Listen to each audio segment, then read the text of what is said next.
what's going on, YouTube? Up with hope, down with dope, man. You know what I'm saying? What's going on, man? What's going on, Lucian Bute? Let's go, champ, man. You know what I'm saying? Let's go, champ. What's going on, man? Lucian Bute, man, he pops hot. You know, it was like April 30th. He had a fight with Badu Jack, man. Oh man. So old boy, he pops hot, man. I don't know, man. He was taking some drug named Abstain or something like that. I'm thinking like maybe he was abstaining from, you know, all these certain vices. I was like, man, abstain. Like, what the hell is that? Anyway, it's like a performance enhancing drug. Man, they can. It's equivalent to anabolic steroid. They say they can help you with your endurance and stuff like that.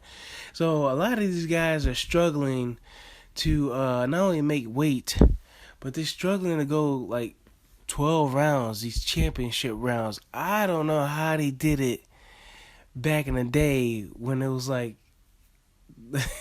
two men enter, one man leave. You know what I'm saying? It was like two men enter, one man leave. Like, he could literally have like 15 knockdowns in the whole fight, and guys were getting back up, and it was like outdoors, and they didn't have much water or anything like that, or they just had a fight a week ago. You know what I'm saying? And had to make weight that day and stuff like that. And now you have it that, you got Lucian Bute, Lucas Brown. I don't want to believe that Lucas Brown took anything. It's suspect. But at the same time, just like Lucian Bute and a la, Lucas Brown, there was some foresight into seeing like these guys are on something, because Lucas Brown, let's get up on him. Still, I don't want to believe that he took it, but he tested positive, so we have to go with that. It's kind of like fact right now. You know what I'm saying? He can't prove his innocence, unfortunately, so he's like guilty right now. Cause I don't have nothing against Lucas Brown. You know what I'm saying? He seems like an okay guy, but so does Lucian Bute. You know what I'm saying? So does Lucian Bute. He seems like an okay guy too. And but anyway, with Lucas Brown, he looked fit. That's the first thing I saw and noticed. And I heard about him. You know what I'm saying? Like guys in the YTBC, I heard about him being kind of chubby and not be able to and struggling going the distance. You know what I'm saying? Even though he was getting these wins, he was kind of like struggling, down the stretch. So that was the rumor that was out. And then in this one, he was in that last fight versus Ruslan Shagayev. He looked in shape. That's the first thing I saw.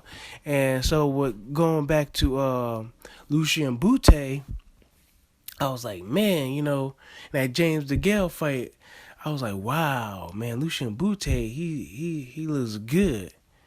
So I'm thinking James DeGale probably thinking the same thing when he heard about this positive drug test.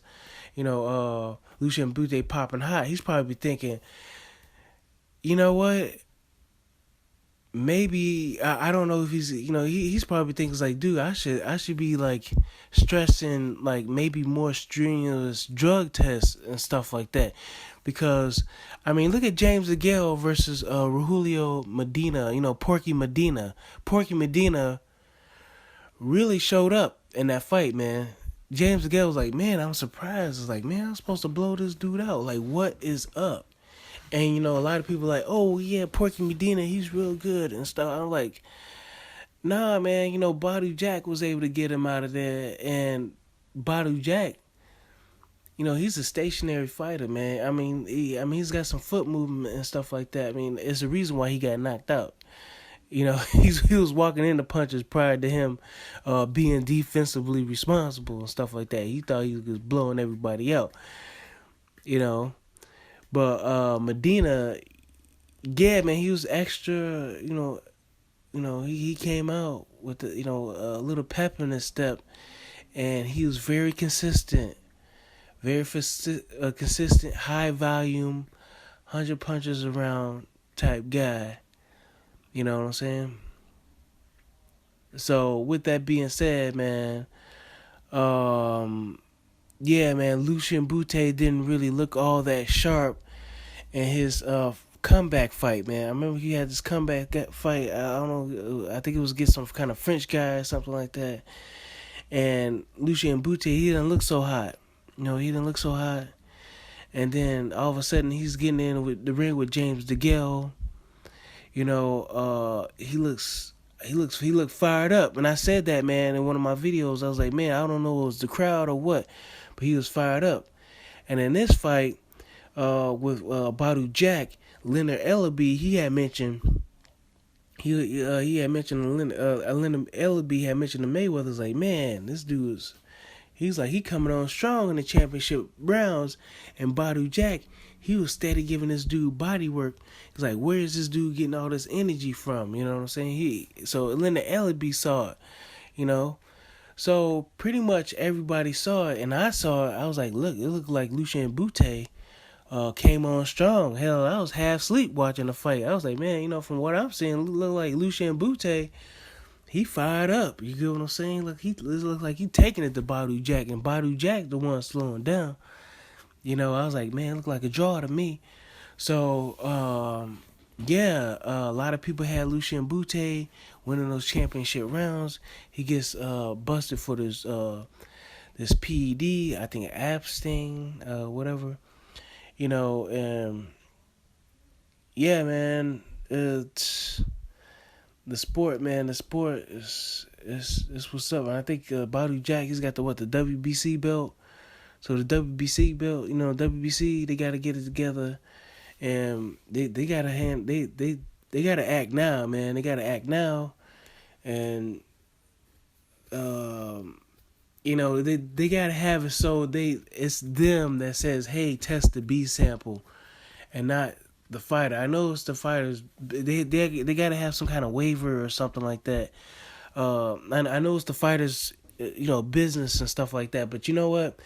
At the same time, man, when you working for someone, they get like a waiver or something, like maybe they ask certain questions about your health and stuff like that. You taking time off work and stuff like that because you're employed with them and stuff like that. They don't want to be held liable for any additional injuries and stuff like that. So with that being said, your employer is able to ask maybe not all the questions, but maybe the extent of your injuries. Are you capable of coming back to work? You got to get a doctor's note and whatnot. You know what I'm saying? To return back to work. This is only for liabilities on behalf of the employer.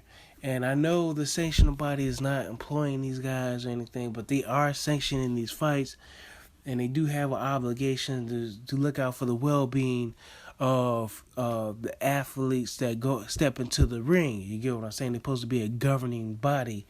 All right.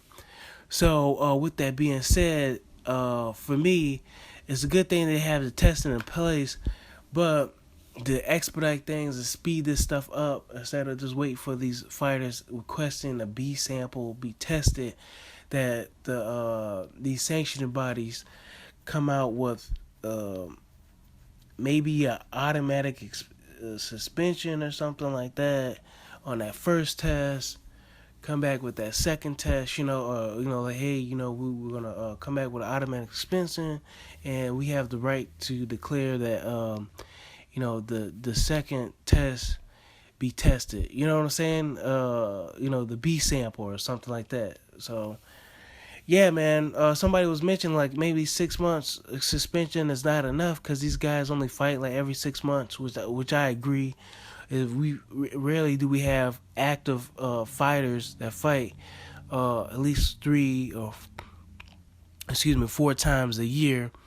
So with that being said, I think maybe 8 months should be good. I think 8 months should be good because it'll be about a year by the time the guy gets back into the ring. Maybe 8 months suspension, a loss of ranking within the governing body itself, and not an automatic reinstatement of their ranking. You know what I'm saying? They have to work their way back up into the rankings. So I think that's a hefty fine right there. Even if you don't financially penalize them or something like that. Oh yeah, compensation. If they, it's compensation, there should be some kind of financial compensation for the fighter that they fought, and maybe even promotional team. You know what I'm saying? It should be some kind of compensation, just a la Deontay Wilder versus Alexander Povetkin, because these fighters have to train. They have to pay people to come into their camp. They got to pay the trainers, they got to pay their managers and stuff like that. So, yeah, man, nothing's free. Nothing's free for these fighters, man. They come out of pocket, man. Their promotion team is rarely paying for anything. So, yeah, man, let me know what y'all think about that, man. Lucian Bute popping hot. Where does he go from here, man?